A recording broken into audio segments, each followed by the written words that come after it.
네, 여러분 축복합니다. 오늘 창세기 29장부터 30장 24절입니다. 창세기 29장부터 30장 24절까지. 자, 오늘은 이제 야곱에 관한 이야기를 쭉 하는데 야곱이 결혼 스토리를 좀 이야기할 겁니다. 결혼과 관련된 에피소드들을 이야기하겠습니다. 여러분, 창세기에서 가장 중요한 인물을 뽑으라면 여러분 누굴 뽑겠습니까?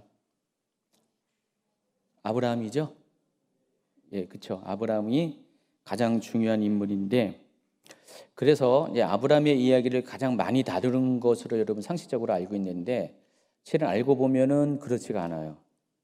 아브라함의 이야기는 창세기 12장에 등장해 가지고 25장에 마무리가 됩니다.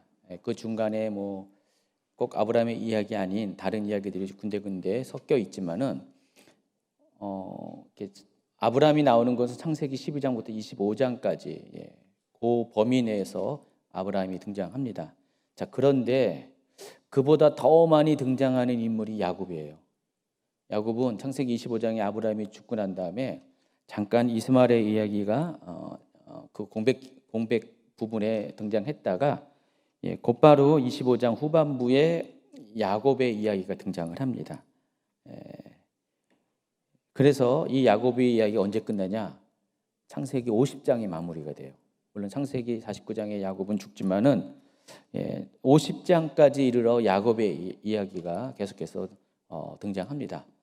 자, 그러면 어떻게 해요? 창세기가 50장으로 되어 있는데 25장부터 50장까지 거의 절반이 넘는 이 부분에 야곱의 이야기를 다루겠다는 거예요. 물론 그 중간에 요셉 이야기도 있고 유다의 이야기도 끼어 있지만은 그래도 25장부터 50장까지 야곱의 이야기가 쭉 기록이 되어 있다는 것은 여러분 분량으로 봐도 야곱이 얼마나 중요한 인물이라는 것을 알 수가 있죠. 그래서 여러분 표를 보시기 바랍니다.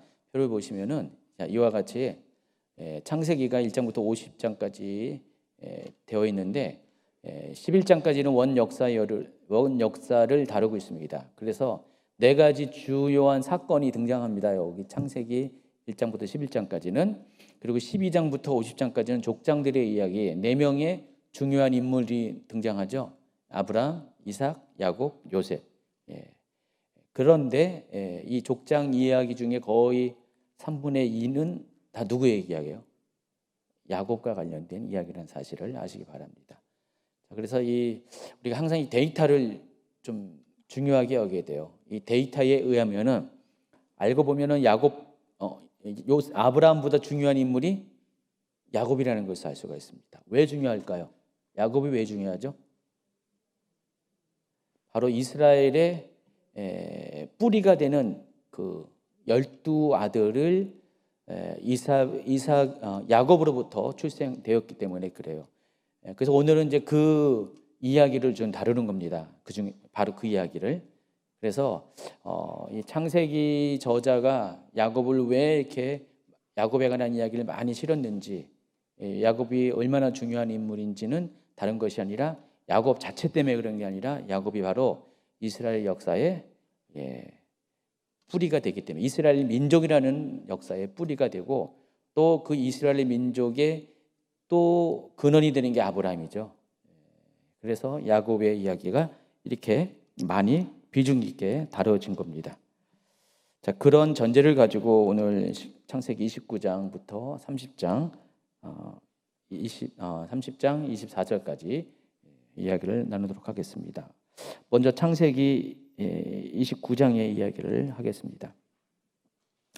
지난 창세기 28장에서 지난 강의에서 야곱이 에서의 분노를 피해서 밧단 아람에 있는 하란, 곧 그 외삼촌 라반의 집으로 도망가는 장면이 나옵니다. 자, 그 가다가 중간에 베델에서, 창세기 28장은 베델에서 노숙을 하다가, 그걸 노숙자라고 부릅니다. 노숙을 하다가 꿈을 꾸게 되죠. 그리고 꿈속에서 누구를 만납니까? 여호와 하나님을 만나게 됩니다. 그래서 여호와 하나님을 만나서 야곱은 하나님으로부터 그 아버지 이삭, 또 그 할아버지 아브라함이 하나님에서 받았던 그 언약들, 땅과 자손에 대한 언약, 또 복의 약속에 대한 것을 꿈속에서 받게 됩니다. 근데 꿈이 너무 생생했죠. 생생해서 마치 사실인 것처럼, 진짜인 것처럼 그렇게 생생했습니다. 그래서 야곱은 그곳에서 자기가 하나님을 만났다 해서 바로 그곳 이름 루스였죠. 원래 그 베델의 원래 이름은 루스였어요. 아몬드라는 뜻인데 이 아몬드에서 갑자기 하나님의 집으로 그 지명이 바뀝니다. 그리고 돌베개로 자던 그 돌을 취해서 기름을 붓고 기름 부음을 해서 하나님을 만난 그 장소라는 특별한 의미로 구분시켰습니다. 구별시켰습니다. 거룩하게 만들었죠. 자, 그 이야기가 창세기 28장에 나오죠.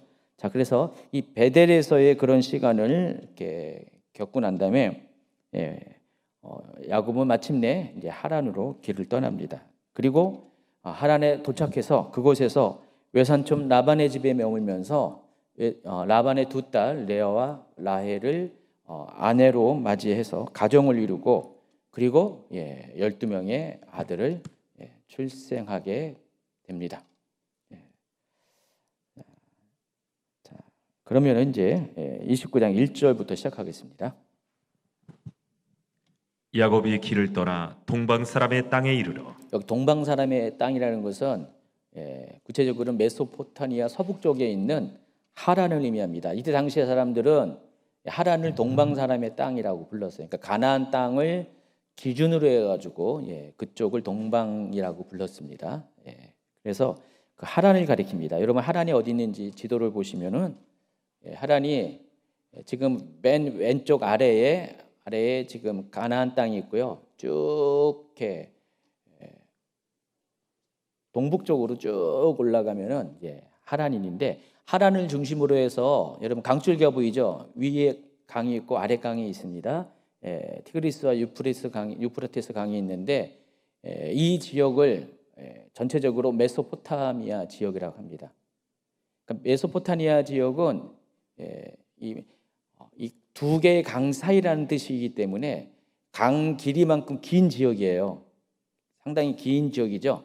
긴 지역이고 요 하란이 속해 있던 요 지역의 땅을 또 뭐라고 부르냐면은 밧단 아람이라고 부릅니다. 밧단 아람. 그리고 밧단 아람에 하란이라는 성읍지가 있는 거예요. 그리고 하란에 딸린 마을 중에 하나가 나홀이에요. 나홀성. 여러분 그렇게 아시기 바랍니다. 뒤에 아마 제가 그 원고에 이렇게 만들어 놓은 것 같은데 메소포타미아가 제일 넓은 경계를 가리키고 그 메소포타미아 안에 밧단 아람이라는 한 주 정도 되는 그런 그 경계가 있고 그 밧단 아람 중에 하란이라는 성읍지가 있고 하란에 딸린 나홀이라는 조그만 마을이 있다는 거. 그렇게 여러분이 이해하시기 바랍니다. 그래서 저 하란까지 가는데 브엘세바에서 하란까지가 거리가 대충 800km 정도 된대요. 자료마다 다 달라요. 720km 얘기하는 분이 있고 900km 얘기하는 분이 있고 다 달라요. 그래서 제가 중간에 딱 잘라가지고 800km. 제가 잴 수가 없으니까 어쩔 수 없이 그리고 저 하란 나홀이라는 그 지명 자체가 또 정확한 것도 아니니까 그래서 다 다른 거예요. 사람마다. 어쨌든 800km 정도 된다고 합니다. 그래서 여러분 브엘세바에서 베델까지가 약 90km 정도 되거든요. 90km를 올라왔고 거기서부터 또 710km를 또 올라간 거예요. 그래서 보통 사람들이 하루에 걸을 수 있는 그 거리가 한 40km 정도 돼요. 여러분 군대 가면 군인들이 그 40km 행군을 하거든요. 하루에 걸을 수 있는 그런 거리입니다.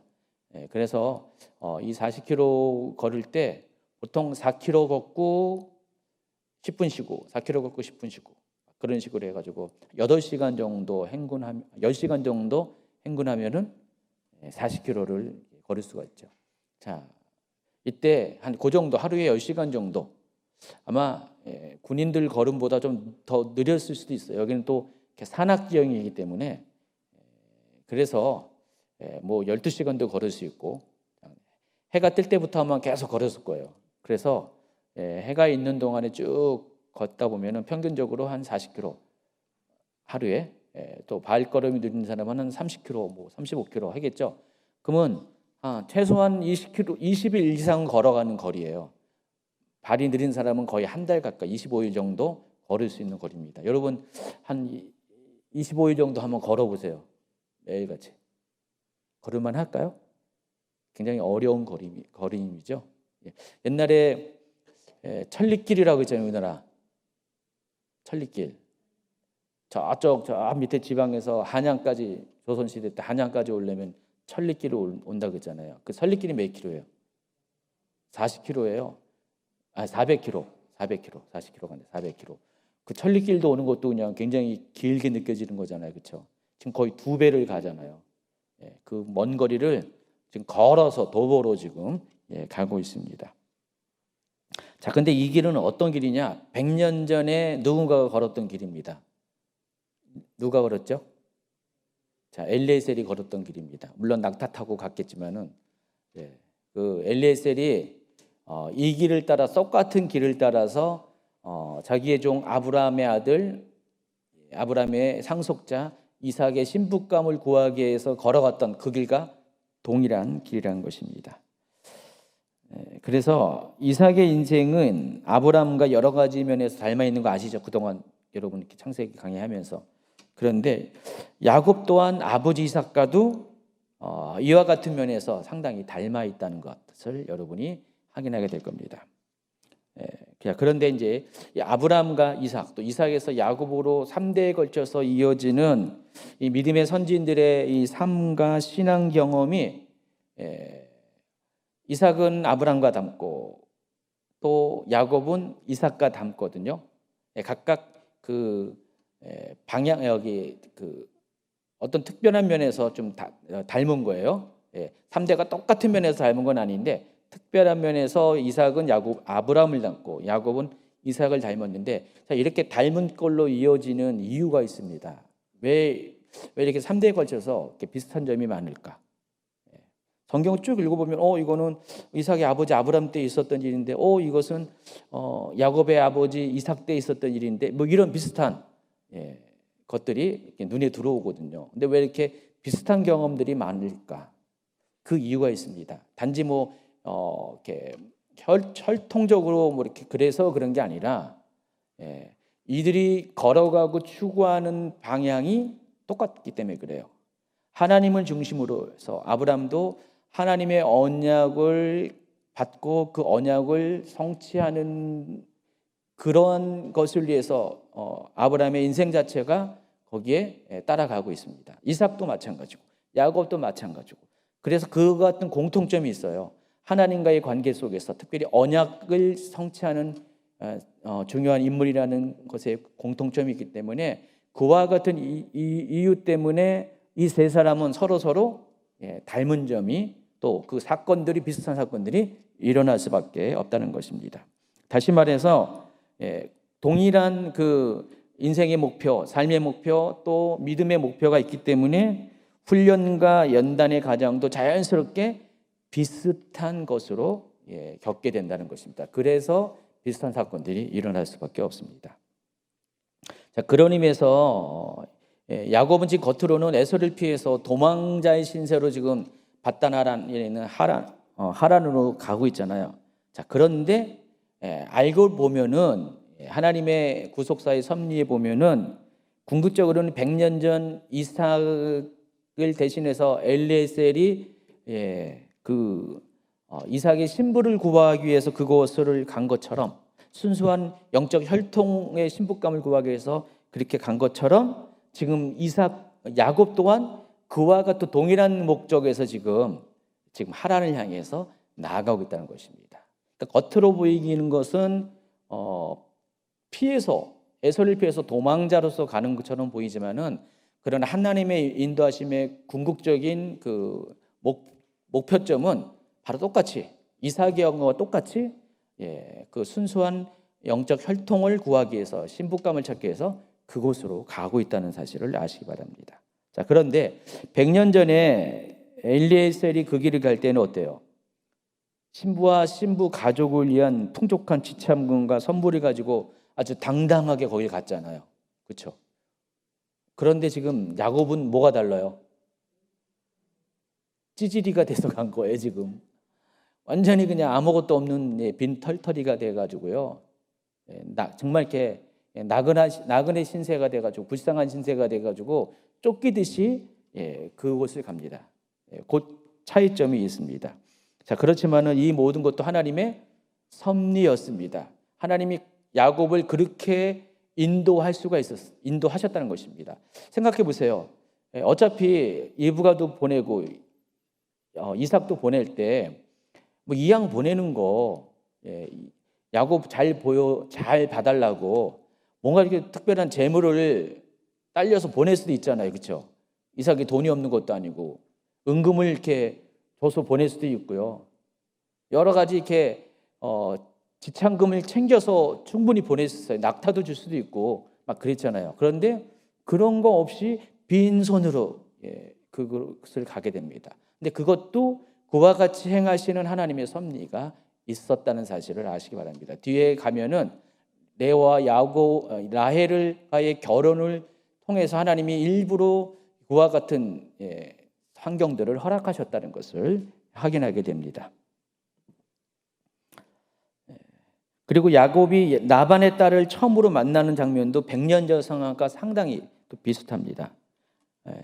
야곱 또한 엘리에셀이 그리했던 것처럼 하란의 우물가에서 라헬을 만납니다. 그래서 우물가는 참 창세기에서 나오는 우물가는 상당히 중요합니다. 우물에서 라헬을 만나게 됩니다. 창세기 29장 2절 3절.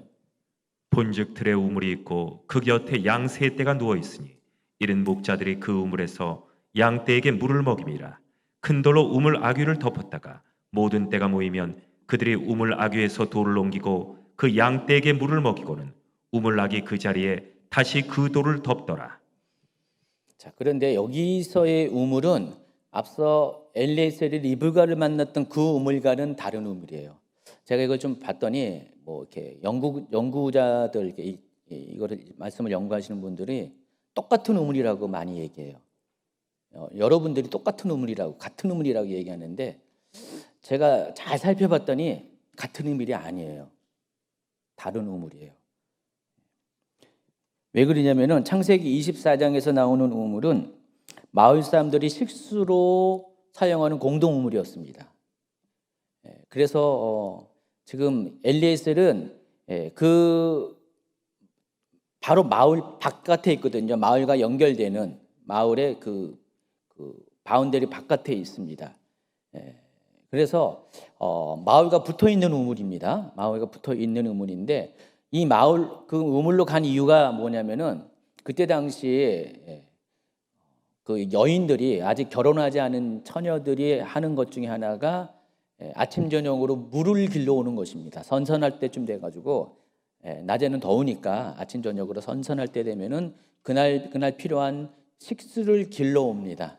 그래서 거기 가 있으면은 그 나홀성에 있는 동네 처자들이 다 나올 것을 엘리에셀은 알고 있었기 때문에 거기서 진치고 기다리고 있었던 거예요. 거기서 바로 자기가 찾고자 하는 그 여인을 만나기 위해서, 그 처녀를 만나기 위해서 거기 기다리고 있었던 것입니다. 그런데 지금 29장에 나와 있는 우물은 누가 있습니까? 처자들은 없고 양떼들과 목동들이 있었습니다. 여기 보니까 세 무리의 양떼가 있었다고 그랬어요. 그러니까 세 무리의 목동들이 있었던 것입니다. 서로 다른 그 그룹의 목동들이 세 무리가 지금 여기 우물가에 있었습니다. 그래서 우물의 분위기가 상당히 다른 거예요. 창세기 24장에 있는 우물은 처녀들이 만나가지고 수다도 떨고 서로 그냥 이런 일이 있었대 저럴 때 있었대 정보 교환하는 그런 우물이었다면은 여기는 지금 가축들이 웬 가축들만 다 모여 있는 분위기 자체가 확 다른 그런 우물이었다는 것입니다. 물론 이때 당시 여인들도 목동을 했었어요. 이때 당시 해도 여자들도 양을 치는 일을 했어요. 그래서 라헬도 지금 양을 치러 이쪽으로 오잖아요. 그렇지만은 대부분의 이 분위기는 남자 목동들이 여기 찾아오는 그런 우물이었습니다. 그래서 창세기 24장과 29장의 우물은 분위기가 참 달랐다는 것입니다. 따라서 이제 야곱이 그곳에서 라헬을 만났다는 것은 창세기 24장과는 많이 의미가 다른 거예요. 이거 창세기 24장의 우물 자체가 뭐냐? 야곱의 인생이 앞으로 어떻게 될 것인가를 알려주는 일종의 복선과 같은 것입니다. 29장 9절에 보니까 야곱이 그들과 만난 동안에 라헬이 그의 아버지의 양과 함께 왔다 그랬습니다. 그가 그의 양들을 치고 있었기 때문이라. 지금 라헬도 양치기 처녀예요. 양치기 처녀. 여러분 양치는 게 좀 좋아 보입니까? 굉장히 낭만적이고 목가적인 것처럼 보입니까? 여러분 지금 베두인족 지금도 있잖아요. 팔레스틴 지역에 가면 베두인족 있잖아요. 양치는 거는요 지금도 천한 직업이에요. 굉장히 그 이집트에서는 이때 당시 이집트에서는 양치는 직업이 3D 업종이었습니다. 3D 업종. 그래서 양치는 것은 잘한 취급 안 했어요. 지금도 그래요. 베두인족 하면은요 굉장히 지저분하고요. 양이 여러분 이렇게 하얀 털에다가 아주 그냥 그 순진한 순수한 양처럼 보이죠. 진짜 양 가보세요. 시커멓고요. 때가 졸졸 껴있고 똥 싸대고 그거는 가축 키우는 거는 쉬운 거 아닙니다, 여러분. 여러분 하다못해 여러분 집에 강아지 키우잖아요. 그런 강아지보다 똥도 더 많고 바깥에서 뒹구느라고 더 지저분하고 강아지 한 마리 두 마리 키우는데 그게 아니라 수십 마리 막 키우잖아요. 그걸 돌보세요. 쉽지가 않습니다. 여자가 그 일을 하고 있어요. 지금 라헬이 그 일을 하고 있어요. 양치기 아줌마. 처녀도 아니에요. 지금 좀 이따 보면은 라헬이 나이가 이렇게 젊지 않았어요. 그래서 보면은 정말 그런 라헬과 결혼을 하는 거예요. 지금 야곱이. 야곱의 인생이 참 이렇게 폈죠. 야곱도 그렇게 따라가야 됩니다. 그래서 야곱은 이때 라헬을 만나가지고 결국 결혼을 하게 되고 20년 동안을 야곱은 양치기로 살게 됩니다. 그 전에 아버지랑 있을 때는 야곱은 그와 같은 그 정도의 일은 안 했어요. 왜냐하면 다 하인들이 했었지, 종들이 했었지. 야곱은 그냥 그렇게 살지 않았어요. 편하게. 그런 기록이 있었나요? 형 에서는 맨날 사냥만 하러 다녔고요. 잘 지냈어요. 부적것 없이 지냈는데 야곱이 여기 와가지고 생고생을 합니다. 생고생을 해요. 마치 나중에 이제 모세가 이집트에서 왕자의 삶을 살다 갑자기 미디안 강야에서 40년 동안 이렇게 양치기 삶을 산 것처럼 그와 같이 삶의 존재 자체가 확 기울어지는 그런 삶을 살게 된다는 것입니다. 앞으로 야곱이 그렇게 살 거예요. 20년 동안을. 그래서 지금 29장 9절은 그것에 대한 일종의 예고편, 복선이라는 사실을 아시기 바랍니다. 한편 이 야곱이 라헬을 만난 우물은 아까 설명한 것처럼 양들을 위한 가축을 위한 목축용이기 때문에 식수로 사용하는 우물과는 좀 관리 방식이 많이 다릅니다. 그냥 우물 자체를 노출시켰어요. 사람들이 먹는 식수는 어떻게 할까요? 지금도 여러분 식수 뭐 어떻게 해요? 저기 굉장히 그때 위에다 무슨 천막도 쳐놓고 해가지고 굉장히 그 뭐죠? 수원지를 보호하잖아요. 먹는 물이기 때문에. 근데 가축이 먹는 물은 그럴까요? 사람 먹는 물과 다르기 때문에 가축은 그렇게 신경을 안 씁니다. 그래서 그냥 우물물이 방치가 돼 있어요. 뚜껑이 여기 그냥 노출되어 있습니다. 이렇게 무슨 이렇게 그것을 가로막는 이런 식으로 되어 있습니다.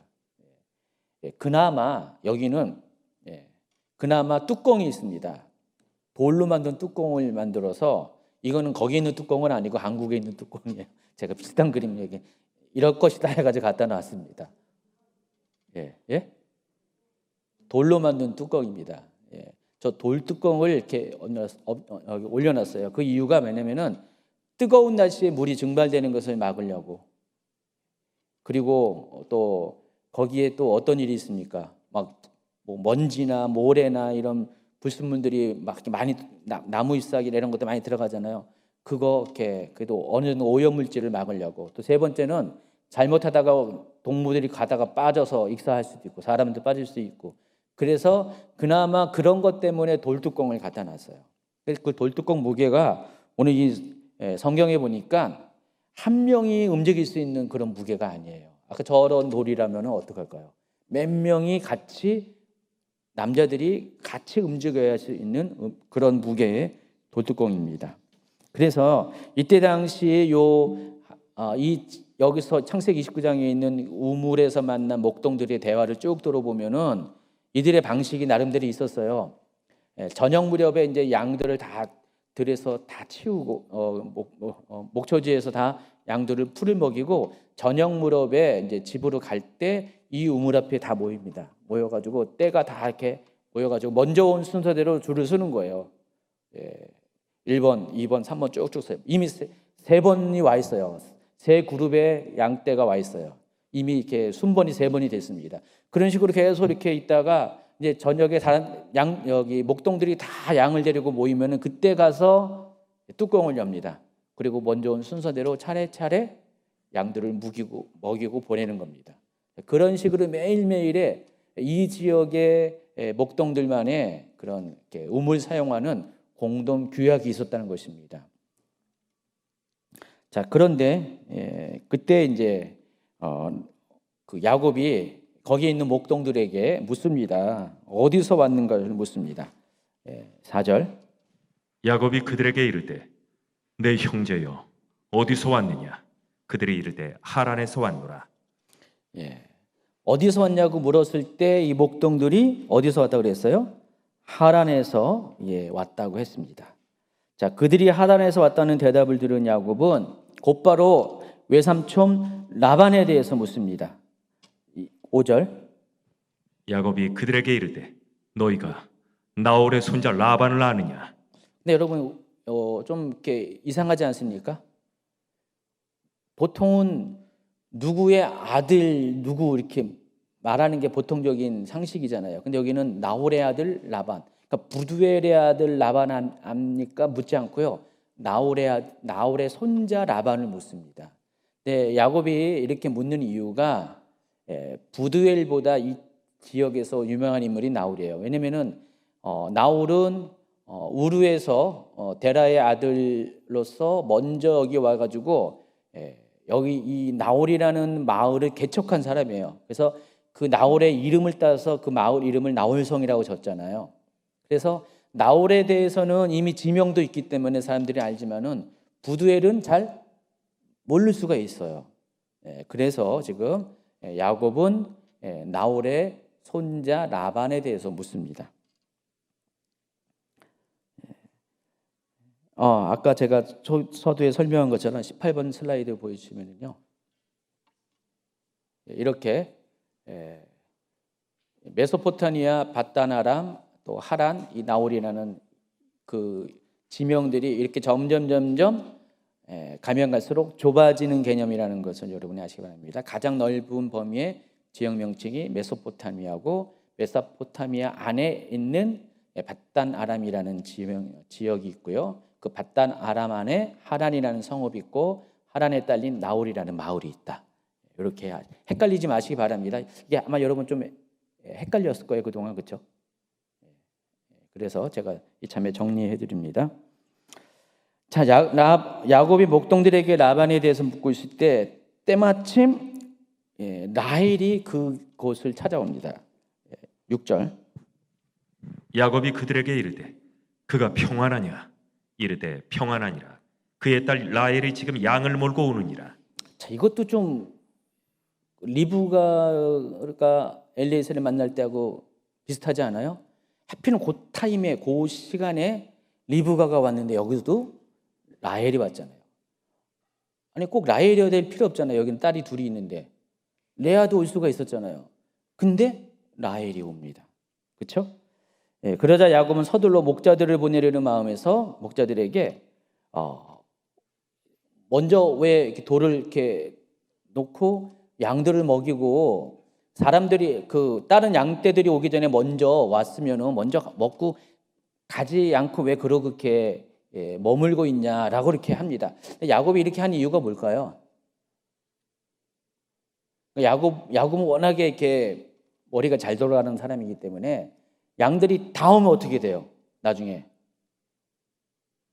점점 뒤로 밀리고 막 그러니까 시간이 거니까 그래서 빨리 먼저 온 사람 이렇게 라헬이 도착하기 전에 빨리 이 사람들 치우려고 그러는 거예요 지금. 치우고 라헬이 온다 그러니까 이제 아마 이 사람들 말고 자기가 개인적으로 이렇게 라헬을 만나기 위해서 편하게 만나기 위해서 아마 그런 마음에서 이렇게 한 거예요. 근데 이 목동들은 그렇게 못하겠다. 버팅깁니다. 버팅기고 우리는 다 양떼들이 다 모인 다음에 목동들이 다 모인 다음에 그 룰에 맞춰서 그렇게 할 것이다 하고 버팅기고 있어요. 근데 그 사이에 지금 라헬이 우물에 도착을 합니다. 자, 그랬더니 야곱이 갑자기 힘센 사내가 됩니다. 9절 10절. 야곱이 그들과 말하는 동안 라헬이 그의 아버지의 양과 함께 오니 그가 그의 양들을 치고 있었기 때문이더라. 야곱이 그의 외삼촌 라반의 딸 라헬과 그의 외삼촌의 양을 보고 나아가 우물 아귀에서 돌을 옮기고 외삼촌 라반의 양떼에게 물을 먹이고. 이게 평소에는 두세 사람의 남자가 움직여야 될 돌인데 지금 야곱이 혼자 지금 얼마나 안간힘이 썼겠어요. 가지고 지금 라헬한테 보여주려고 그러는 건지 몰라도 그렇게 돌을 옮기고 어떻게 해요? 그 앞에 그 100년 전의 사건에서는 리브가가 엘리에셀의 그 낙타들에게 2시간에 걸쳐서 물을 이렇게 퍼가지고 낙타들을 물을 먹였잖아요. 근데 지금 어떻게 해요? 야곱이 거꾸로 해요. 여기 이 장면 거꾸로 돼요. 야곱이 라헬을 위해서 돌을 이렇게 돌뚜껑을 채워주고 또 라헬이 데리고 온 양떼에게 물을 먹여줍니다. 이때부터 아마 야곱은 라헬을 보는 딱 순간에 첫눈에 가버린 거예요. 첫눈에 갔어요. 제가 생각해 봤어요. 왜 그랬을까? 그러니까 지금 야곱의 나이가 77세거든요. 77세인데 그동안 결혼도 안 했어요. 못했어요. 못했는데 자기가 여기 오는 목적이 뭐예요? 결혼하기 위해서 온 거잖아요. 알고 보면 결혼하기 오는 거잖아요. 그래서 여기서 신부감을 구해야 되는데 아무나 결혼하면 안 돼. 여기까지 오는 이유가 바로 외삼촌 라반의 딸들 중에 만나서 결혼을 해야 돼. 근데 때마침 라헬이 왔어. 그 자기가 만나야 될, 결혼해야 될 그 라헬이 왔는데, 근데 뒤에 보면 라헬이 예쁘거든요. 그러면은 뭐 저처럼요 하면서 뭐 그런 분이 있잖아요. 다들 잘하는 분 저처럼요 그렇게 해보세요. 그래서 라헬을 봤더니 예뻐. 그랬더니 지금 어떻게 보면은 연애 경험이 전무한 야곱의 입장에서 더군다나 자기가 만나야 되고 결혼해야 돼 바로 그 신부감이 왔을 때 어떻게 해요? 일은 성사되게 만들어야 되죠. 지금 야곱은 최선을 다해서 자기가 할 수 있는 최선을 다해서 지금 라헬에게 접근하고 있는 겁니다 지금. 그래서 아주 그냥 힘들게 그 돌을 노겐 전사님이 옆에 있어서 불러서 이렇게 했을 겁니다. 그렇죠? 그래서 돌을 옮기고 친절하게 양떼까지 물을 먹여줍니다. 그리고 이 일을 한 다음에 11, 12절 읽어주세요. 그가 라헬에게 입맞추고 소리내어 울며 그에게 자기가 그의 아버지의 생질이요 리브가의 아들됨을 말하였더니. 양떼에게 물을 먹여준 건 좋은데 갑자기 라헬에게 입맞췄다 그랬어요. 여기서 입맞췄다는 그 의미는 우리가 알고 있는 남녀 간의 그런 입맞춤보다도 이때 당시 인사 자체가 그런 거잖아요. 뺨은 아니고 진짜 입이에요. 입인데 문화 자체가 그래도 그렇죠. 그 처자의 입장에서 갑자기 낯선 남자가 물론 자기한테 친절을 베풀었지만 갑자기 와서 뽀뽀를 하고 입을 맞추고 또 웃기네 막 소리내서 펑펑 우네. 이 남자 미친 남자 아니야, 좀 이상한 남자 아니야, 그렇게 그랬지 않을까요? 자, 그렇게 생각하는 그 순간에 자기가 바로 라헬의 아버지의 조카라는 것을 밝힙니다. 그리고 라헬의 고모인 리브가의 아들이라는 것을 밝히게 됩니다. 그래서 지금 이 야곱은요 20여일 동안 지금 가장 고생해서 여기까지 왔어요. 그리고 드디어 자기가 여기서 만나고자 하는 그 라반의 딸을 만났습니다. 그러니까 갑자기 그리고 그녀를 위해서 할 수 있는 최선을 다해서 도와줬어요. 다 모든 것이 되니까 갑자기 그동안의 모든 시간들이 서러움이 그냥 물밀듯이 막 몰려오는 것 같아요. 그래서 막 그 서러움 때문에, 감격 때문에 그 한이 풀어지는 그 느낌을 받아서 지금 펑펑 운 겁니다. 어쨌든 이 이야기를 들은 라헬은요 12절 후반부 보니까 라헬이 달려가서 그 아버지께 알렸다 그랬습니다. 이 장면도 누구랑 또 비슷하잖아요. 리브가도 그랬잖아요. 지금 엘리에셀의 얘기를 딱 듣고 나자 막 달려가가지고 집에 가서 얘기했다 그랬어요. 또 이 소식을 들은 라반이 100년 전에도 그랬는데 100년 후에도 똑같이 소식 듣자마자 달려옵니다. 13절. 라반이 그의 생질 야곱의 소식을 듣고 달려와서 어딨어 그 총각 어딨어? 그를 영접하여 안고 입맞추며 자기 집으로 인도하여 드리니. 여러분 지금 이 시간 간격이 100년이에요. 100년. 어떻게 100년 전에 있었던 사건이 또 100년 후에도 똑같이 일어나는지 참 라반이 봐도 신기하지 않을까요? 우물가에서 100년 전에는 자기 동생이 100년 후에는 자기 딸이 지금 저쪽에 가나안 땅에 있는 친척으로부터 온 사람들을 지금 만나고 있습니다. 야곱으로부터 자초지종을 이제 들은 라반은 야곱을 자신의 혈육으로 인정을 합니다. 14절에 보니까 너는 참으로 내 혈육이로다라는 이 말은 문자적으로 참으로 너는 나의 뼈요 나의 육체다. 그런 의미가 있습니다. 그리고 이제 야곱은 라반의 집에서 라반의 가족과 함께 한 달 동안 동거합니다. 지금 한 달 동안 살았어요. 지금. 자, 이때 한 달 동안의 삶은 손님이었어요. 근데 한 달 정도 딱 살고 나니까 라반의 생각이 좀 이제 바뀌었어요. 한 달 동안은 혈육을 만난 그 감격. 근데 여러분 집에 한 친척이 찾아오세요. 한 미국에서 살다가 한 20년 동안 살다가 친척이 찾아오면 어떻게 해요? 집에서 묵게 하죠. 근데 일주일만 지나면 어떻게 해요? 언제 가나 그러지 않아요?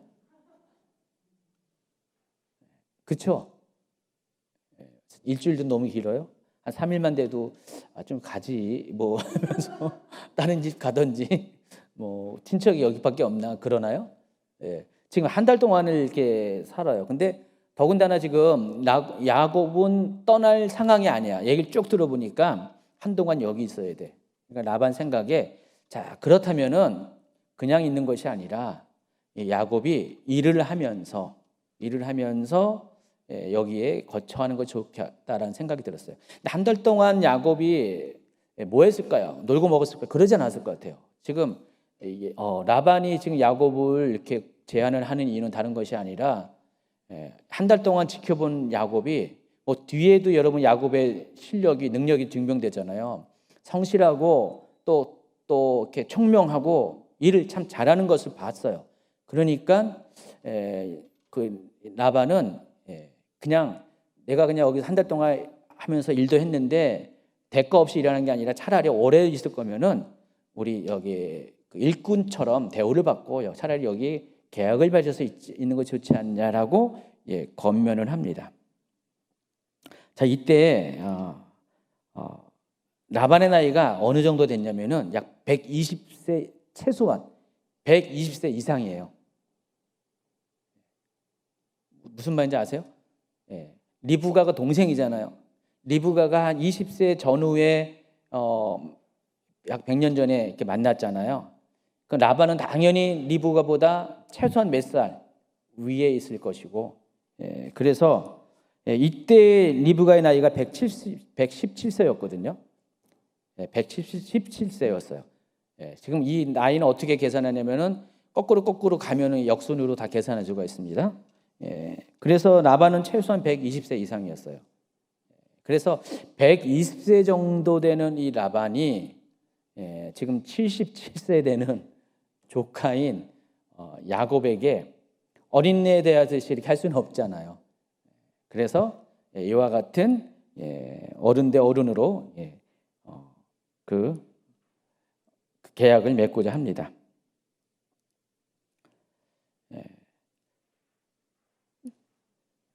그러면은 이때 라헬의 나이가 대충 어느 정도 됐을까? 제가 지난번 설명한 것처럼 사라 외에는 창세기에서 여자 주인공의 그 아내들의 그 족장들의 아내에 대한 나이는 언급이 없어요. 사라의 나이가 언급한 이유는 다른 것이 아니라 그 100세의 아브라함이 100세의 아들을 낳아야 되는 그 포인트에 맞춰서 사라도 같이 나이가 공개되는 것이 필요했기 때문에 그렇게 한 거지, 그 외에는 나이가 공개되지 않습니다.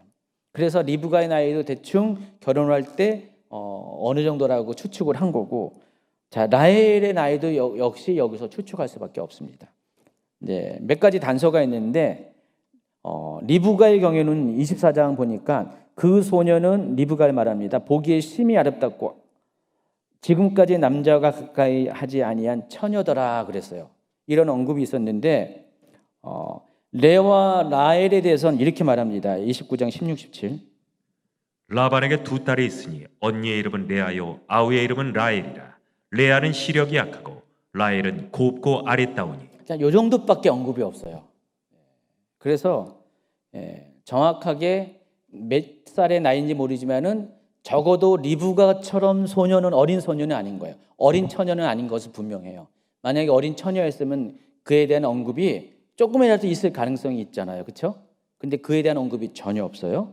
그리고 라반의 나이가 120세이면은 최소한 그 둘의 딸의 나이는, 여러분, 라반이 또 아브람처럼 100세의 두 딸을 낳았으리는 만무하고, 그렇죠? 100세의 두 딸을 낳았으리는 만무하고, 아마 더 많은, 제가 뭐라고 몇 살인지는 말할 수 없지만은 적어도 리브가와 같은 상황은 아닐 거예요. 어느 정도 나이가 들었어요. 또 야곱의 수명이 147세에 죽었거든요. 근데 야곱이 죽기 전에 라헬과 레아도 먼저 죽었어요. 라헬 같은 경우는 베냐민을 낳다가 난산 끝에 일찍 죽었어요. 그러나 레아는 그 제 수명을 살고 죽었거든요. 근데 그 레아도 야곱보다 일찍 죽었어요. 언제 죽었는지 말은 없어요. 근데 야곱이 자기가 친히 레아를 장사지냈다는 것을 기록을 보면은 레아도 일찍 죽었어요. 그럼 어떻게 돼요? 레아도 어느 정도 나이가 있었다는 것으로 추측할 수 있어요. 그 대략적으로 이때 당시에 레아의 나이가 어느 정도 됐을까? 뭐라고 딱 집어서 말할 수는 없지만은 그래도 아마 한 적어도 아무리 못 잡아도 한 40, 50대 되지 않을까? 그런 생각을 해봅니다. 그렇죠? 아리따운 처녀 뭐 그런 수준이 아니에요. 그러니까 좀 이렇게 어느 정도 이렇게 시기가 지난 노처녀 수준으로 가는 아마 그때쯤. 요즘식으로 따진다면은 그래도 아마 결혼 정년기가 조금 지날 듯 말듯한 그런 시기, 한 3, 40대 뭐 그때 그 정도 시기, 요즘 나이로 따진다면 아마 그 정도의 나이였을 가능성이 많습니다. 별거 다 따지냐고요? 다 이렇게 따져보면 나중에 다 필요가 있어서 미리 따져놓고 갑니다. 자, 하론이 온 지 이제 한 달이 지나자 이제 라반이 야곱에게 제안을 했다고 했죠. 야곱의 사정을 이제 아는 이제 라반은 이제 지금 야곱이 당장 고향에 못 돌아가는 것을 알기 때문에 야곱과 같이 성실하고 똑똑한 일꾼을 자기 곁에 두기를 원해서 이제 계약을 합니다. 그래서 15절에 보니까 라반이 야곱에게 조건을 이제 내밉니다. 읽어주세요. 라반이 야곱에게 이르되 네가 비록 내 생질이나 어찌 그저 내 일을 하겠느냐. 네 품삯을 어떻게 할지 내게 말하라. 자, 라반의 제안에 대해서 야곱의 대답이 18절에 나와 있습니다. 야곱이 라헬을 더 사랑함으로 라헬 대답하되 내가 외삼촌의 작은 딸 라헬을 위하여 외삼촌에게 7년을 더 섬기리이다. 근데 여러분 그냥 지나쳤을 텐데 왜 야곱이 이런 말을 했을지 아세요? 해필이면 왜 7년? 해필이면 일해서 일을 하겠다. 왜 이랬을까요? 나름대로 이유가 있습니다. 아까 말씀드린 것처럼 야곱이 이쪽으로 온 이유가 형 에서의 분노를 피해서 온 게 아니잖아요. 단지 그것만 그런 게 아니잖아요. 그건 겉의 표면적인 이유고 근본적인 목적은 사라도 그렇고 아버지 이삭도 당부한 것처럼 가나안 땅에서 절대로 신부를 구하지 말고 반드시 밧단 아람의 외삼촌 라반의 집에 가서 그 혈족으로부터 신부감을 구하라고 당부를 받았어요. 그것 때문에 지금 도망가려면 딴 데 도망갈 수 있지만은 일부러 여기까지 온 거예요. 그러니까 야곱이 이곳에 온 이유는 그것 때문에 온 겁니다. 그런데 문제는 돈이 없어. 돈이 없습니다. 당시에는요, 신랑이 신부를 데려가려면 결혼하려면 지참금을 준비해야 됩니다. 이 지참금을 왜 신부를 살라 그러는 게 아니라 돈 주고 살라는 그 의미가 아니라 이때 당시에는 한 사람 한 사람이 다 노동력이었잖아요. 만약에 신부 집안의 입장에서 그 딸이 시집 보내면 어떻게 될까요? 지금 라헬 같은 경우도 지금 이렇게 양치는 한 몫을 다 해내고 있었잖아요. 그럼 노동력 한 명이 줄어들잖아요. 노동력이 줄어들기 때문에 그에 상응하는 대가를 신랑이 신부 집에 줘야 돼요. 왜냐하면 이 신부를 데려오면은 이 신부가 와가지고 이 집안에서 시댁에서 똑같이 노동력을 발휘하게 되거든요. 굉장히 경제적인 이유가 있어요. 그래서 어떻게 됩니까? 지참금을 줘야 돼요. 후대에 율법이 이제 만들어진 다음에 후대에 보면은 그 지참금의 액수가 50세겔로 정해집니다. 그 얘기가 신명기 22장 29절에 나와 있어요. 그녀와 함께 누운 남자는 그 처녀의 아버지에게 은 50세겔을 주고 그 처녀를 아내로 삼을 것이니라.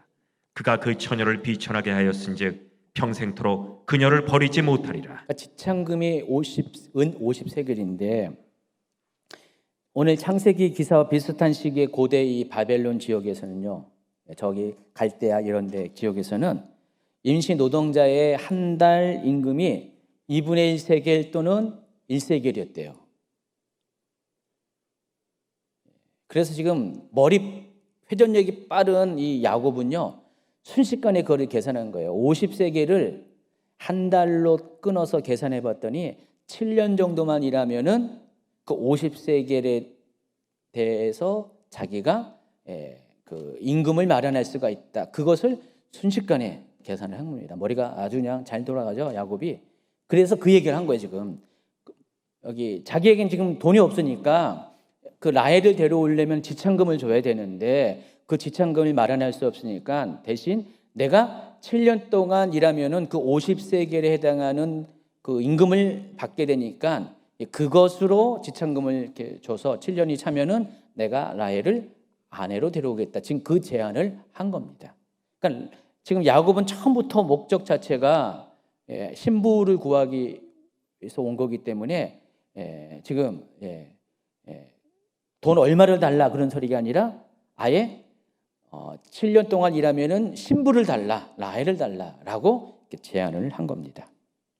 이 같은 야곱의 제안을 들은 라반은 흔쾌히 수락합니다.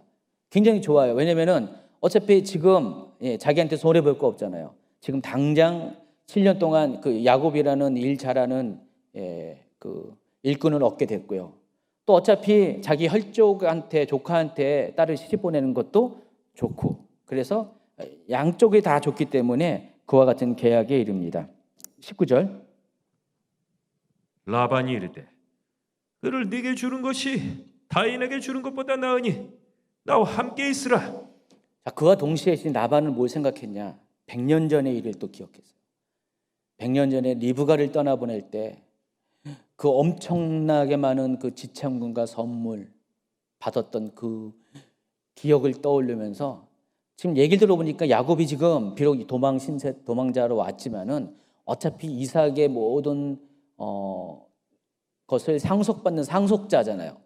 예, 장자권을 가졌으니까 상속자이기 때문에 지금은 이래 보여도 나중에 이 시기가 지나면은 야곱이 크게 잘 될 거라는 것을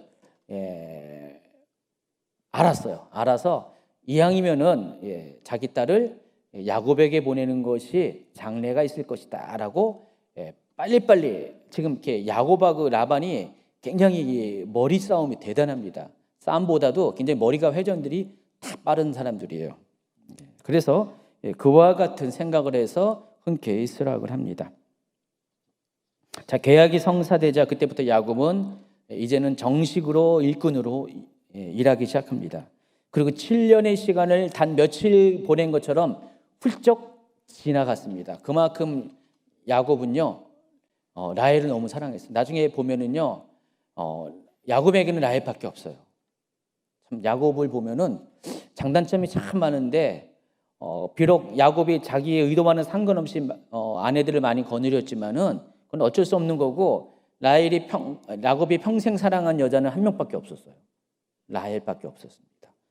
야곱이 참 보면은 이렇게 그런 면에서는 또 굉장히 보수적이고 또 뭐라 그럴까요? 예? 순진? 예? 순정이 있다고요? 예, 순정남. 네, 순정남. 그런 것 같습니다. 순정남.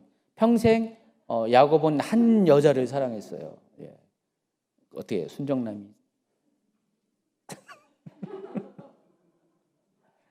예, 예. 그래요. 그래서 7년의 세월이 딱 지났어요.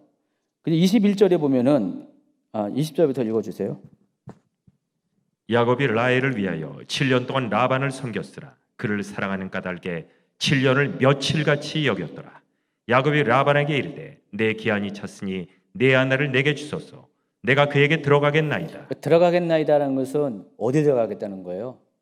이 완고고법이에요. 어떤 이렇게 성관계를 의미하는 완고고법입니다. 그러니까 히브리어에는 이런 것들이 좀 있어요. 예. 자, 이에 라반은 야곱과 라헬의 결혼을 위해서 사람들을 모아서 잔치를 벌입니다. 결혼 잔치, 혼인 잔치를 벌이는데 그리고 그날 저녁 때 이제 드디어 두 사람이 합방을 하게 됩니다. 또 동시에 딸을 위해서 여종 실바를 주는데 시녀로 주는데 이때 당시에는 이게 또 간습이었대요. 딸이 결혼하면은 그 딸을 위해서 어느 정도 돈이 있고 재력이 있는 집안은 시녀를 딸려 보내는 것이 관습이었습니다. 또 돈이 있는 데는 유모까지 다 딸려 보냅니다. 자, 그런데 라반에게는 두 명의 딸이 있었습니다. 알다시피 레아와 라헬입니다. 아까 그 16, 17절을 읽어줬죠. 라반에게 두 딸이 있으니 언니의 이름은 레아요 아우의 이름은 라헬이라. 레아는 시력이 약하고 라헬은 곱고 아리따우니 그래. 자, 레아라는 이름이 어떤 거냐면 여기 이렇게 보시면요, 암소를 의미합니다. 암소. 근데 레아에 대해서 다른 번역을 보니까 흠정역 보니까 레아는 눈매가 부드럽다 이렇게 나와 있잖아요. 눈매가 부드러운 암소 이렇게 나와 있는데 여러분 이 외모로 느껴지는 그 레아의 모습이 어떤 건가? 여러분 잠깐만요. 17절에는 개역개정에는 시력이 약하다고 그랬잖아요. 시력이 약하다고 했는데 이 시력이 약하다는 것은 진짜 시력이 약한 게 아니라 히브리인의 그 언어 감각에 따르면은 총기가 부족하다라는 뜻이에요. 스마트하지 않다 그 뜻이에요. 눈의 시력이 나쁘다는 것이 아니라 눈썰미가 없다 그런 거예요. 여러분 보면은 우리 중에도 시력이 약한 분 있잖아요. 어떤 분은 시력이 좋은 분 있잖아요. 눈썰미가 있고 막 어떤 분은 뭐 얘기해도 못 알아듣고 알아채지 못하는 분이 있잖아요. 지금 레아는 그런 스타일이라는 것입니다. 그런데 이제 흠정역이나 세번역에서는 눈매가 부드럽다. 그걸 눈매가 부드럽다고 얘기합니다. 눈매가 부드럽다는 느낌이 어때요? 겉으로 착하게 생겼다 그거예요. 그러니까 레아는 여성으로서의 외모는 매력이 없었던 것 같아요.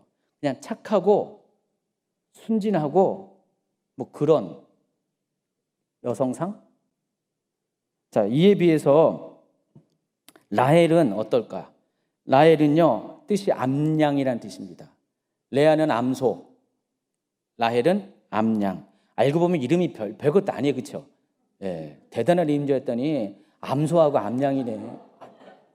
예. 뒤에 나오는 야곱 아들들 이름들 보면 다 그래. 보면은 다 대단한 게 아니에요, 여러분. 예. 근데 야곱이 첫눈에 반했을 정도로 용모가 아름다운 여인이었어요.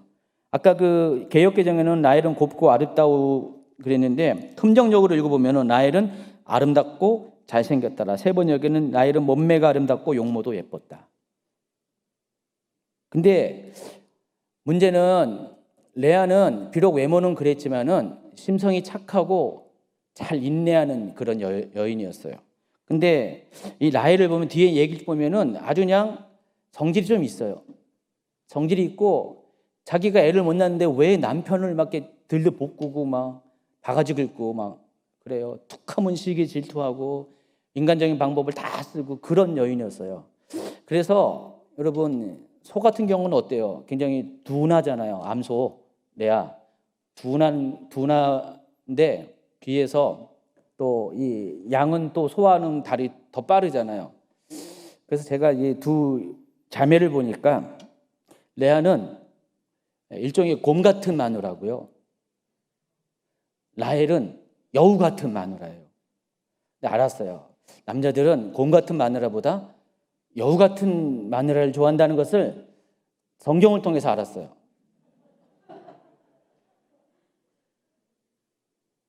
여기 남자분들, 여기 맹지사님 여기 와 계신데 오랜만에 이 대답을 하기 위해서 맹지사님은 곰 같은 마누라가 좋습니까? 레아 같은 마누라가 좋습니까? 아니면은 여우 같은 라헬 같은 마누라가 좋습니까?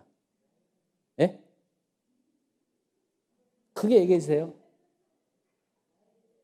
라헬이요? 아 진짜요? 조옥선 선생님 오셨어요? 조옥선님은 곰처럼 보이나 여우처럼 보이나 예, 잘 모르겠어요. 여우인가 보죠, 그렇죠? 예, 여우셨구나. 예, 예, 여우씨였습니다. 예, 예, 예. 하여간 이렇게 곰 같은 마누라하고 여기 여우 같은 마누라예요. 지금 레아하고 라헬이. 근데 지금 야곱은 여우를 선택했다라는 사실을 아시기 바랍니다. 한편 야곱은 첫날 밤을 치룬 다음에 깜짝 놀랐습니다. 밤을 이렇게 치르고 났더니 아침에 일어났더니 이게 웬 여자야? 라헬이 아니었어요. 레아였습니다. 또 이런 일이 생길 수가 있나요? 말이 안 되잖아요. 근데 생길 수가 있어. 이때 당시는 그럴 수밖에 없었던 게 결혼할 때 신부들은 머리부터 발끝까지 전부 다 외모를 가리는 베일을 치고 결혼을 합니다. 여러분 중동 같은데 뭐 이런데 결혼하다 보면은 전부 다 이렇게 앞을 다 가리잖아요. 얼굴만 가리는 게 아니라 몸매까지 다 가려요. 지금 아까 그 라헬이 몸매까지 예쁘다 그랬는데 그 몸매도 다 가리는 거예요. 그래서 야곱의 입장에서는 라헬인지 곰인지 여우인지 구분을 못했어요. 예. 그래서 그냥 당연히 여우인지 알고 결혼했는데 알고 봤더니 곰이었어. 아침에 일어났더니 곰이었어요. 그래서 이 라반에게 지금 야곱이 아주 확실하게 속아버립니다. 첫 번째 1라운드, 1라운드에서 야곱이 라반에게 속아 넘어갑니다. 그래서 이제 이걸 가지고 야곱이 너무 화가 났습니다. 화가 나가지고 25절에 따집니다. 야곱이 아침에 보니 레아라 라반에게 이르되 외삼촌이 어찌하여 내가 이같이 행하셨나이까? 내가 라헬을 위하여 외삼촌을 섬기지 아니하였나이까? 외삼촌이 나를 속이심은 어찌 됨이니이까? 멱살은 안 잡아도 막 지금 엄청나게 화가 났어요. 지금 라헬의 입장에서는 야곱의 입장에서 진짜 이것은 말도 안 되는 거잖아요. 내가 7년 동안 어떻게 왜 여기 있었는데 누구 때문에 있었는데 아니 이렇게 아주 대단하게 속일 수가 없잖아요. 이때 라반이 하는 말이 걸작입니다. 26절. 라반이 이르되 미안한데 언니보다 아우를 먼저 주는 것은 우리 지방에서 하지 아니하는 바이라. 아니 처음부터 그러면은 나이를 주겠다는 말도 안 할 건데 지금 라반은 지금 속이고 있습니다. 예, 말도 안 되는 거예요. 지금 야곱이 누굽니까? 이거 속아 넘어갈 사람이 아니죠. 근데 그럼에도 불구하고 야곱은 당할 수밖에 없었어요. 뭐 때문에요? 라헬 때문에. 어떻게든지 라헬과 결혼을 해야 되기 때문에. 그래서 지금 이 장면을 보면 어떻게 해요? 그동안 야곱의 인생이 어떻게 해요? 형 발뒤꿈치를 계속 잡고 끌어당기면서 형을 속이고, 뭔 소리입니까? 형을 속이고 그렇게 살아왔던 사람입니다. 근데 지금 아주 보기 좋게 자기가 지금 발뒤꿈치를 잡은 거예요. 라반에 의해서. 그러니까 지금 야곱은 알고 있었어요. 이건 말도 안 된다는 거. 근데 어쩔 수 없어요. 지금 라헬을 위해서는 알면서도 발뒤꿈치를 잡히고 있어요. 지금. 그래서 라반이 27절에 이렇게 제안을 합니다. 이를 위하여 7일을 채우라. 우리가 그도 너에게 주리니 그가 또 나를 7년 동안 섬길지니라. 많은 분들이 여기 좀 오해를 하는데 뭐 주석책에도 이렇게 많이 나오더라고요. 야곱이 14년을 토탈 14년을 기다려가지고 라헬과 결혼한 걸로 알고 있는데 그게 아니라 지금 이 상황을 보면은 야곱은 일단은 라헬인 줄 알고 신방을 치렀는데 레아였잖아요. 그리고 이게 발각났죠. 그리고 나서 레아와 라헬의 아버지인 라반은 새로운 제안을 했습니다. 어떤 제안이냐면은 일단 혼인잔치 기간인 7일 동안을 레아와 함께 보내면은 곧바로 둘째 딸 라헬을 신부로 주겠다. 대신 7년 동안 라헬을 위해서 일을 더 해라. 그게 조건이었어요. 그래서 지금 야곱은 자기가 전혀 의도하지 않았는데 일주일 사이에 2명의 여자를 아내로 삼은 거예요. 그러니까 지금 이 하란으로 온 지 7년 만에 2명의 아내를 거느리게 됩니다.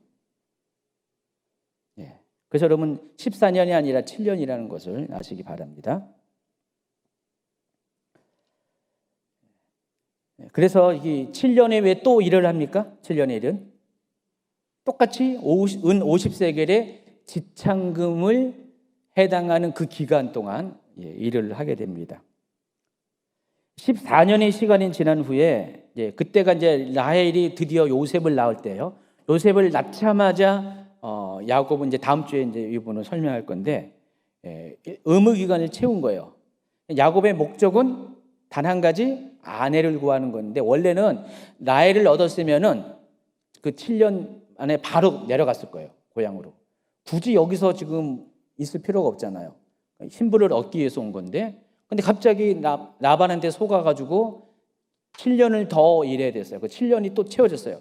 토탈 14년이 채우자마자 야곱은 라반에게 이렇게 요구합니다. 30장 25절 26절 다음 주 할 겁니다.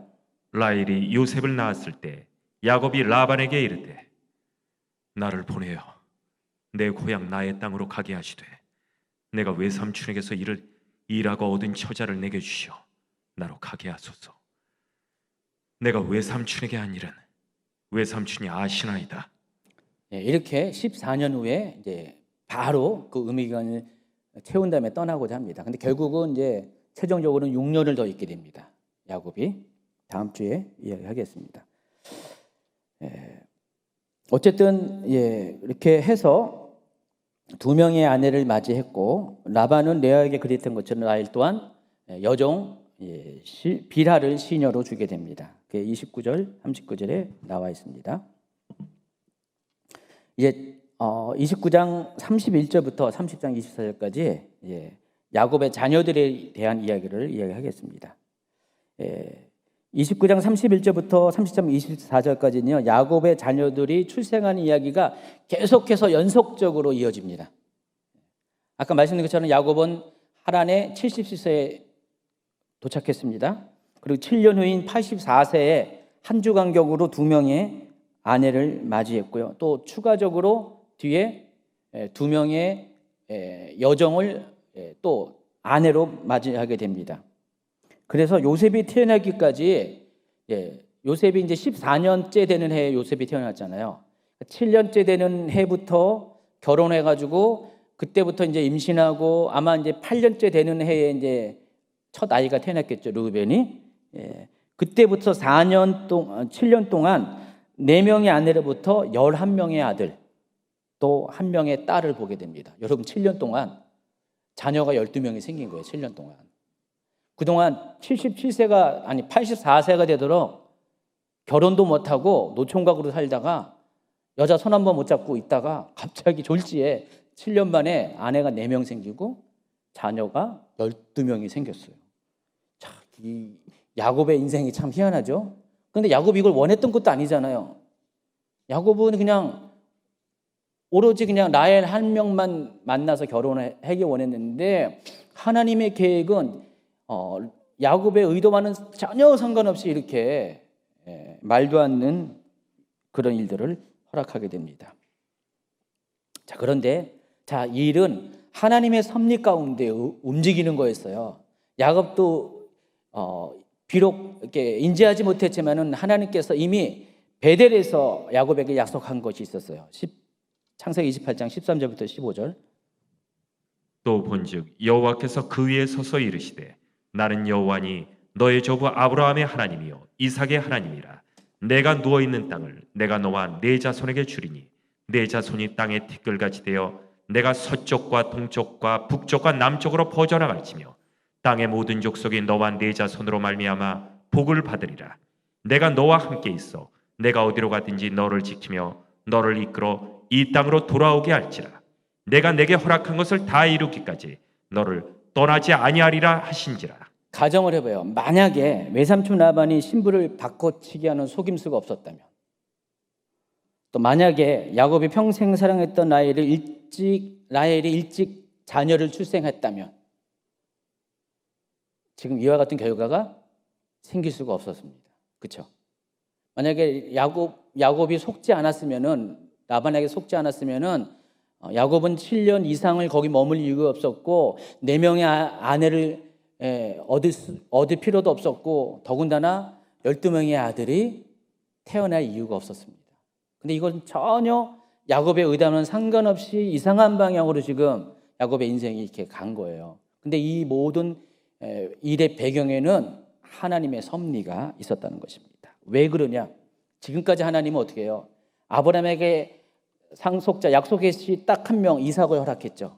그리고 또 이삭에게는 2 아들이 있었지만은 그래도 에서는 일찌감치 세상으로 갔고요. 그래서 단 1명 후계자 야곱 1명밖에 없었어요. 그 야곱이 84세에 결혼했어요. 지금 보시면 알겠지만은 아브라함과 이삭과 야곱으로 이어지는 이 모든 가정에 하나님의 약속이 간들간들하고 있는 거예요. 지금 촛불처럼 막 이렇게 흔들리고 있는 거예요. 1명밖에 없으니까 그런 상황에서 지금 하나님은 어떻게 하시냐? 방법을 바꾸셔서 이제는 2단계로 넘어갑니다. 한 사람을 택해서 한 사람을 통해서 하나님의 약속을 이루던 것들을 이제는 민족을 통해서 하나님의 약속을 이루는 계획으로 2단계로 넘어갑니다. 근데 그 2단계로 가기 위한 과도기의 과정 속에서 그 민족을 만드는 뿌리가 되는 그 지파들이 12지파잖아요. 결과적으로요. 그 12지파들을 만들기 위해서 하나님은 이와 같은 말도 안 되는 상황 가운데 야곱을 4번 결혼하고 12명의 아들을 낳게 하는 이런 일을 만들어 가신 분이 누구시라고요? 하나님이라는 것입니다. 야곱의 인생이 야곱의 뜻대로 된 게 아니었어요. 물론 이에 따른 대가가 야곱은 평생을 치르죠. 자, 드디어 아들들이 나오기 시작합니다. 자, 먼저 레아가 자녀를 낳기 시작하는데 아까 말씀드린 것처럼 레아는 곰 같은 마누라였어요. 곰 같은 마누라였기 때문에, 그리고 처음부터 야곱의 눈은 레아가 아닌 라헬에게 눈이 꽂혀 있어요. 아마 레아에게 말하면서도 눈은 라헬을 봤을 거예요. 자중한 지고지순하는 사랑을 끝까지 순정남이었어요, 야곱이요. 근데 일단 몸은 레아랑 같이 있는 거예요. 그래서 레아랑 결혼합니다. 결혼했는데 그 레아는 야곱의 마음이 라헬로 가 있기 때문에 평생 동안 남편 사랑을, 한 여자로서 한 남자의 사랑을 받지 못합니다. 그리고 레아는 성품적으로 온유하고 또 잘 참는 것 때문에 잘 이렇게 라헬처럼 이렇게 여우처럼 행동하지 않기 때문에 늘 언제나 동생한테 뺏기고 손해보는 그런 삶을 삽니다. 자, 이랬기 때문에 하나님께서 그런 레아를 공의히 여기십니다. 공의히 여기셔서 레아에게는 다산의 은총이 임합니다. 비록 남편의 사랑을 받지 못했지만은 그런 거 있잖아요. 남편의 사랑을 받지 못하는 어떤 아내가 있는데, 남편이 가끔 가다가 몇 달에 한 번씩 집에 와. 1년에 한 번씩 오는데 1년에 한 번씩 올 때마다 어떻게 잠자리를 같이 갖게 돼요. 근데 희한하게 그때 임신이 돼. 그런 이야기 가끔 듣지 않습니까? 어떤 부부는 한 오랫동안 살아도 아이가 없는데, 그런 부부는 그냥 1년에 한 번씩 남편을 만나는데 그날이 그날이야. 그래서 임신을 해. 지금 레아가 그런 거예요, 지금. 그래서요, 레아가 뒤에 나오면 알겠지만은 7년 동안에 7명의 자녀를 낳습니다. 매년 낳는 거, 매년 지금. 7년 동안 레아는 매년 아이를 낳은 거예요, 지금. 6명의 아들을 낳고 또 마지막에 7번째 딸을 낳습니다. 그래서 레아에게는 하나님이 남편의 사랑을 받지 못한 대신 하나님의 국류를 주셔서, 그때 당시 남편 다음으로 중요한 것이 아들이거든요. 남편만한 아들이에요. 그래서 6명의 아들을 주십니다. 창세기 29장 31절. 여호와께서 레아가 사랑받지 못함을 보시고 그의 태를 여셨으니 라헬은 자녀가 없었더라. 근데 특이하게도요, 아들들의 이름을 남편이 안 져요. 아버지가 안 지고, 지금 전부 다 야곱의 아들들의 이름은 다 누가 질까요? 엄마들이 져요, 엄마들이.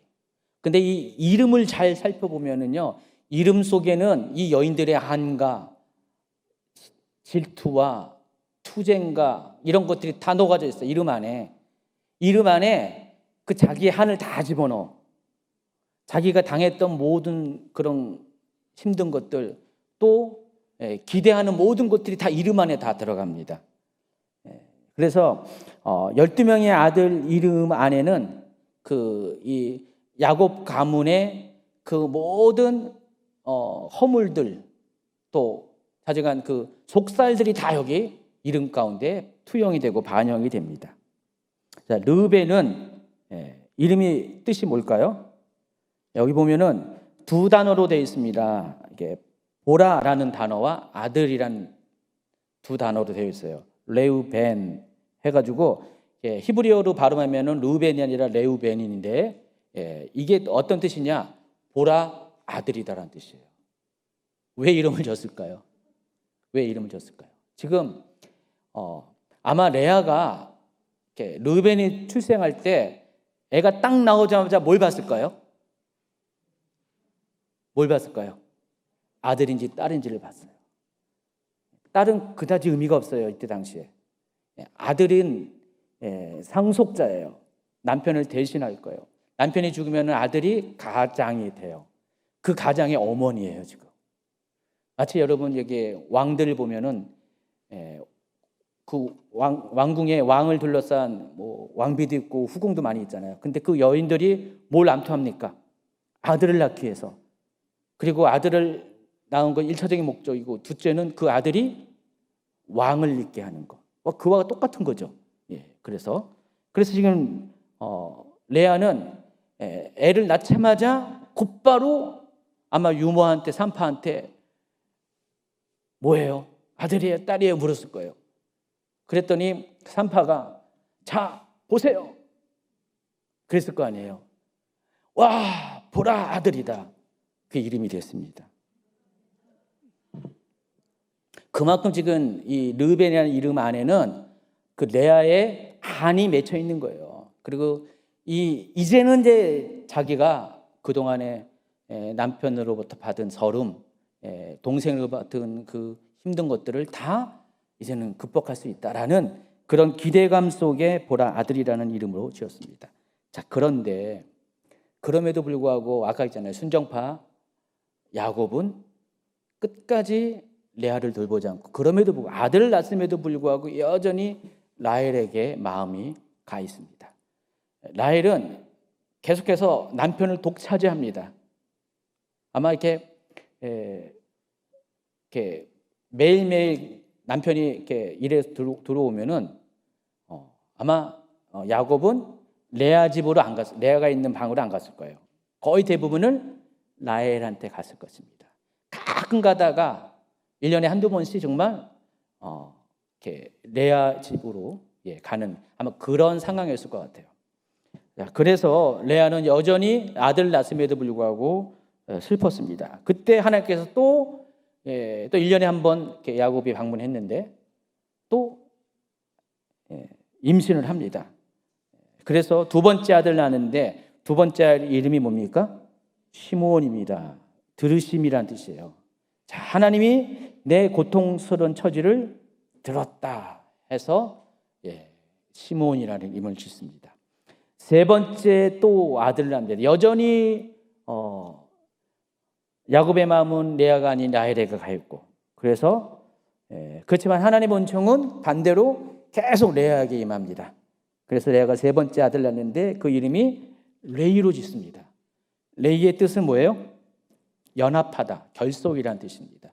이제야 비로소 내가 남편과 세 명의 아들 낳았으니까 연합하게 될 것이다. 자, 그런데 그건 레아 생각이고 또 여전히 야곱은 레아보다 라헬에게 마음이 갑니다.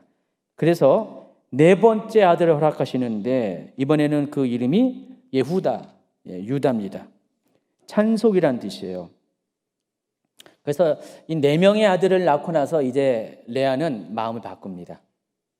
더 이상 남편한테 매이는 게 아니라 아들들에게 매. 그리고 생각해 보세요. 지금 연년생으로 아들을 4명이나 낳으면 지금 남편한테 신경 쓸 틈이 어디 있어요? 4명 키우기 바쁜데. 기저귀 차는 애들, 기저귀 그때 없었어요. 애들 4명을 1살, 2살, 3살, 4살을 지금 연년생으로 키우고 있습니다. 아무래도 뭐 여종들이 같이 돌봐준다 할지라도 애 키우는데 거기 빠져버립니다. 자, 그 사이에 라헬이 이제 조급해집니다. 가만 보니까 언니는 연년생으로 계속 아들을 낳는데 자기는 애가 없어.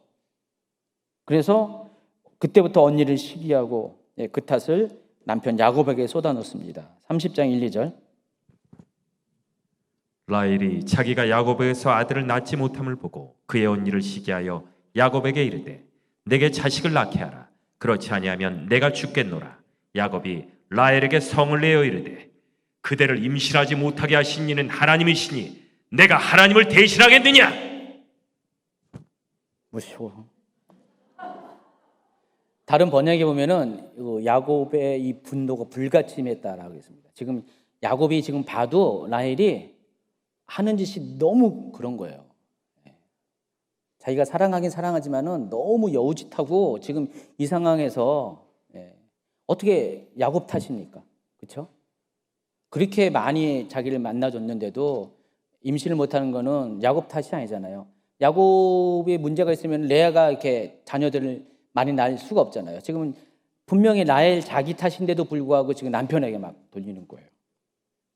그래서 라헬이 결정한 것이 자기 대신 자기 종 비라를 남편에게 줘서 비라를 통해서 아들을 낳겠다라고 결심을 합니다. 당시 관습에 의하면은 여주인이 여종을 통해 남편에게 줘서 자녀를 낳으면은 여종의 아들이 아니라 여주인의 아들입니다. 그래서 그런 방식으로 비라를 이제 남편에게 줍니다. 그래서 낳은 아들이 누구일까요? 단입니다. 단. 단이라는 이름의 뜻은 문자적으로 그가 심판하시다라는 뜻입니다. 두 번째 또 라헬이 아들을 낳아줍니다. 그 두 번째 아들의 이름이 납달리입니다. 납달리인데 경쟁에서 이겼다라는 뜻입니다. 자, 지금 라헬의 여종 비라가 라헬에 의해서 두 명의 아들을 낳아주니까 이제 또 탁구공이 또 저쪽으로 넘어갑니다. 이제 레아가 이제 또 조바심을 갖습니다. 그래서 레아는 이 모습을 보고 자기도 질세라 자기의 여종 실바를 또 남편에게 줘서 실바를 통해서 또 아들을 낳습니다. 그래서 전체적으로는 다섯 번째 아들, 자기에게 속한 다섯 번째 아들 갓을 낳습니다. 갓의 이름은 복되다. 그리고 또 아들을 낳습니다.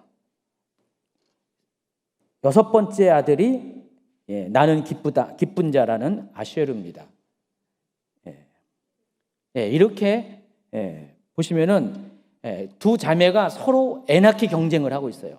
아주 심각하게 애 낳는 출산 경쟁을 하고 있습니다. 이 여인들 때문에 지금 야곱은 생각도 없이 뜻도 없이 전혀 예상치도 못하게 지금 몇 년 사이에 애들이 무려 8명이 된 거예요, 지금. 아마 야곱의 집에 가면은 여기저기서 지금 큰애가 기껏해 한 대여섯 살밖에 안 됐을 텐데 그냥 응애 하면서 막 여기 가도 그냥 애, 저기 가도 애. 나중에 보면 이제 야곱이 다 키우고 나니까 어떻게 해요? 그 아들들 나이가 고만고만하잖아요. 고만고만하니까 다 키우니까 야곱에게는 이제 힘이 됐지만은 그때만 해도 야곱이 아마 대단히 스트레스가 컸을 거예요. 지금 아내들 때문에 지금 자기가 지금 죽을 맛입니다. 그러나 어느 날 레아의 맏아들 르우벤이 아직 어린 것이 들에서 합 한 채를 구해서 어머니 라아에게 가져옵니다. 그러니까 르우벤 생각해 엄마가 라아가 아니라 레아인데 레아에게 가져오는데 엄마가 너무 불쌍한 거예요. 맨날 아빠는 이모한테 가 있고 작은 엄마도 되고 이모도 되고 그렇죠? 거기 가 있고 그래서 합 한 채를 가지고 엄마 레아에게 드렸어요. 합 한 채가 어떤 거냐면 이거예요. 겉모습이 이렇게 생겼어요. 자, 이게 합 한 채입니다. 근데 뿌리가 중요해요. 뿌리가 어떻게 생겼냐면 이렇게 생겼어요. 저 고대 문헌에 나오는 합 한 채 그림인데 삽입인데 뭐가 생겼어요? 꼭 인삼같이 생겼잖아요. 인삼. 한국의 인삼. 그래서 효능도 비슷해요. 그래서 강장제로 역할을 하고 또 여자들에게는 임신 촉진제 그런 역할을 그때 당시 그런 목적으로 이 합한제를 이제 사용했다고 합니다. 저거를 구해온 거예요. 지금 가서 지금 꼬맹이가 어디서 산삼을 구해온 거 똑같은 것입니다. 그랬더니 이 소식을 들은 라헬이 쫓아옵니다. 참 라헬 보면 되게 웃기죠. 근데 라헬이 자기한테 그것 나눠달라고 쫓아옵니다. 근데 라헬이 왜 그랬을까? 지금 라헬은 자기가 애를 못 낳잖아요. 저 합한 채 먹고 남편이랑 잠자리 해가지고 애를 낳기 위해서 저거 귀한 거니까 아무 데서는 못 구하니까 그랬어요. 이때 레아가 이렇게 말을 합니다. 15절 레아가 그에게 이르되 네가 내 남편을 빼앗은 것이 작은 일이냐? 그런데 네가 내 아들의 합 한 채도 빼앗고자 하느냐? 레아가 정말 이렇게 곰같이 참고 있다가 이번에 확 쏘댑니다. 자, 이어진 라헬의 말을 들어보면은 라헬이 지금까지 남편을 독점하고 있었다는 사실을 알게 됩니다. 후반절 라헬이 이르되 그러면 언니 아들의 합 한 채 대신에 오늘 밤에 내 남편이 언니와 동침하리이다 하니라. 지금까지 보면은 레아는 그 남편을 좌지우지 못한 거예요. 다 라헬이 지금 야곱을 좌지우지해가지고 그 언니의 침실로 가는 것도 라헬이 허락하지 않으면 갈 수 없는 그런 상태였습니다. 그래서 서로 합한 채를 통해서 서로의 목적을 이루게 됐고 협상이 이루어집니다.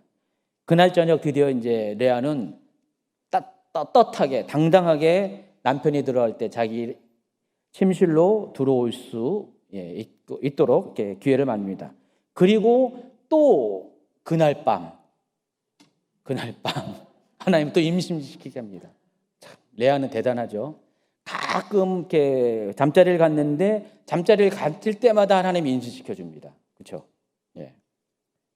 그래서 자신의 몸으로부터 5번째 아들, 또 자기의 아들로서는 7번째 아들인 이사갈을 낳는데, 이사갈의 뜻이 값을 주고 샀다 그랬습니다. 그 합한 채 얘기하는 겁니다. 그리고 또 하나님이 또 레아에게 또 한 명의 아들을 줍니다. 이번에는 스불론을 줍니다. 6번째 아들. 스불론의 이름은 함께 거한다. 이 외에도 7번째 자녀로 디나를 출산하게 합니다. 자, 이때까지 라헬은 자기 몸에서는 단 한 명도 자녀가 출생하지 않았고요. 언니 몸에서 7명의 자녀가 출생하는 걸 보았고요. 자, 이때쯤에 어떻게 해요, 라헬이요? 생각이 달라질 수밖에 없어요. 힘으로도 안 되고 능이로도 안 된다는 것, 애 낳는 것이, 그걸 깨닫게 됐습니다. 그리고 정말로 이때말로 라헬이 자기의 모든 것을 내려놓을 수 있는 아마 시기가 되었던 것 같습니다. 바로 그때 라헬이 변하니까 하나님이 라헬을 긍휼히 여기셔서 그의 소원을 들어주셔서 그의 태를 엽니다. 그리고 그에게 아들을 줍니다. 그 아들의 이름이 뭐라고요? 요셉. 요셉이라는 것은 이름의 뜻은 더함이라는 뜻입니다. 더함. 자, 지금까지 이렇게 내용을 쭉 보면은 야곱은 단 7년 만에 11명의 아들과 1명의 딸을 가질 정도로, 뭐 야곱이 무슨 호색한이나 뭐 정력가 그런 게 아니에요. 야곱은 뒤에 내용을 쫙 봐도 그냥 평생 한 여자 라헬만을 사랑했어요. 순정남이었어요. 근데 자기의 뜻과는 의도와는 전혀 상관없이 하나님께서는 정말 말도 안 되는 상황과 방식을 통해서 야곱에 통해서 아들들을, 앞으로 태어날 베냐민까지 12명의 아들을 주십니다. 이 사이에, 자매 사이에 뭐 질투와 경쟁이 있었고, 또 2명의 여종을 첩으로 들어오게 하는, 정말 어떻게 보면은 막 가는 가정이에요. 정말 말도 안 되는 가정이죠. 그런 어떤 일들을 허락했습니다. 자, 그런데 큰 틀에서 보면은 이것이 모두가 아까 말씀드린 것처럼 이것을 통해서 하나님께서 민족을 이루고자 하는 하나님의 2번째 단계의 계획이 있었기 때문에 하나님은 이런 일을 허락하셨다는 것입니다. 그래서 하나님은 본래 야곱을 외삼촌 라반에게 보내신 목적을 확실하게 이루어 주십니다. 그곳에서 언약을 함께 이룰 신부를 만나게 되고, 그것도 2명의 신부를 만나죠. 그리고 그들을 통해 약속하신 민족을 이루는 뿌리가 되는 자녀들을 출생하게 했습니다. 또 레아와 라헬 2자매 사이에 일어난 일들을 통해서 우리가 알아야 될 것은 하나님은 공평하신 하나님이라는 것을 아시기 바랍니다. 자, 곰 같은 레아는 비록 남편의 사랑을 받지 못했지만은 하나님의 사랑을 받았고요. 또 여우 같은 라헬은 남편의 사랑을 받았지만은 하나님의 긍휼은 받지 못했습니다. 그래서 여러분이 어디에 있든지 간에 뭐 레아의 모습으로 설 수 있고 라헬의 모습으로 설 수 있지만은 하나님께서 각각의 인생을 다루시는 방법은 그 사람의 삶과 성품과 신앙과 모든 면에 따라서 각각 다르게 다루시다는 것을 알 수가 있습니다. 근데 중요한 게 있어요. 어쨌든 간에 레아도 그렇고 라헬도 그렇고 각각의 성품과 기질에 따라서 이런 시간을 겪었지만 결국 뭐예요? 하나님은 레아에는 레아에 맞게끔 민족의 뿌리가 되는 12아들의 어머니가 될 수 있는 훈련시켰고, 라헬은 라헬대로 그와 같이 훈련을 시켰다는 것입니다. 지금 야곱만 훈련받은 게 아니라 지금 야곱이 하나님 앞에 쓰임받은 언약의 씨였기 때문에 그의 아내인 레아도 라헬도 그와 같은 방식으로 훈련을 받을 수밖에 없었다는 것입니다. 그래서 결국은 이 아들들이 잉태되고 출생하는 모든 과정들은 이 여인들에게는 훈련의 과정이었고, 자기가 무너지고 자기가 비어지고 하나님의 뜻이 드러나는 그런 과정이었다는 사실을 아시기 바랍니다. 앞서 리브가도 그렇고 또 그 앞서 사라도 그렇고요. 하나님은요, 이 한 사람을 택할 때는요, 그 사람 통해서만 일하는 게 아니라 항상 부부를 통해서, 이 족장의 역사를 보면 이 부부를 통해서 이와 같이 일하신다는 사실을 아시기 바랍니다. 제가 이제 최 목사님하고 저하고 잘 살펴보니까 마지막으로 저희도 지금 이렇게 부르심을 받을 때 제가 먼저 부르심 받았잖아요. 그리고 부르심에 먼저 나갔고, 제가 잠시 멈추고 있는 동안에 최 목사님이 또 부르심 받고 이렇게 훈련 받고 앞으로 나갔고, 또 엎치락 뒤치락 뭐 경쟁한 건 아니고요. 하나님이 저희들의 균형을 맞춰주는 시간을 보내게 하셨어요. 그게 거의 20년 걸린 것 같아요. 그래서 어느 정도 이렇게 균형 맞추고 준비가 되니까 부부를 통해서 사용하시더라고요. 갑자기 그 생각이 나네요. 그러면서 하나님이 이와 같이 여러분의 인생은 다 기질도 다르고 성품도 다르고 하나님을 이렇게 만나는 방식도 다 다른데, 하나님은 거기에 맞게끔 여러분 전부 다 훈련시키시고, 또 여러분이 당하는 모든 연단과 그 훈련이 하나님이 여러분을 지금 다루고 있다는 것들을 여러분이 인지하셔서 뭐 라헬처럼 레아처럼 반응하지 마시고요, 겸손하게 반응해서 하나님의 뜻에 순종하고 하나님의 뜻을 이루는 여러분이 되기를 예수님 축원합니다.